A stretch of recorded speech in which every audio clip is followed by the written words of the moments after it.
हाकम Gurjar gram श्यार कला, हाकम Gurjar gram श्यार कला वालों की ओर से ये 101 रुपये का पुरस्कार मिला है। धन्यवाद।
माननीय हमारे सरपंच साहब के भाई हैं, उनकी ओर से धारू भैया, उनकी ओर से बड़ा सुंदर पुरस्कार कलाकारों को मिला है। धन्यवाद।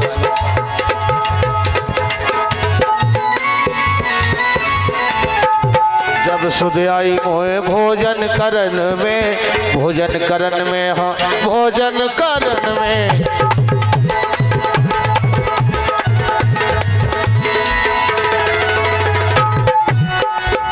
और भीतर खकोरा, भीतर खकोरा धरत नैया, महीना बीत गए, महीना बीत गए, श्याम घर आए नैया, महीना बीत गए।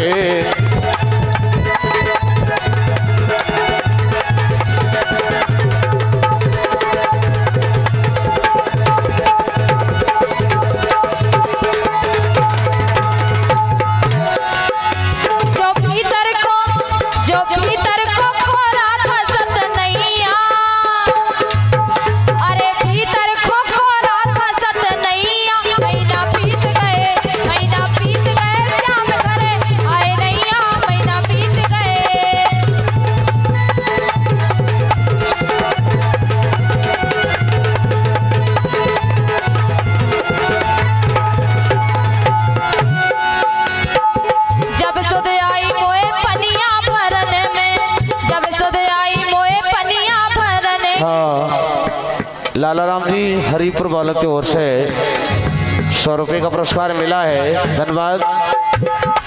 जब सुध आई मोए पनिया भरन में, पनिया भरन में, हाय पनिया भरन में,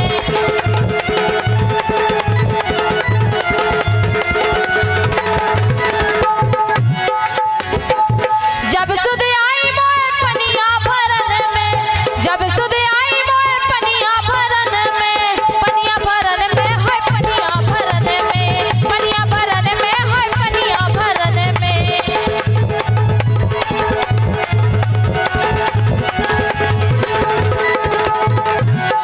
सो मोरी कागर पे, अरे कागर पे खेला रोपत नैया, महीना बीत गए, हे महीना बीत गए, श्याम घरे आए नैया, महीना बीत गए।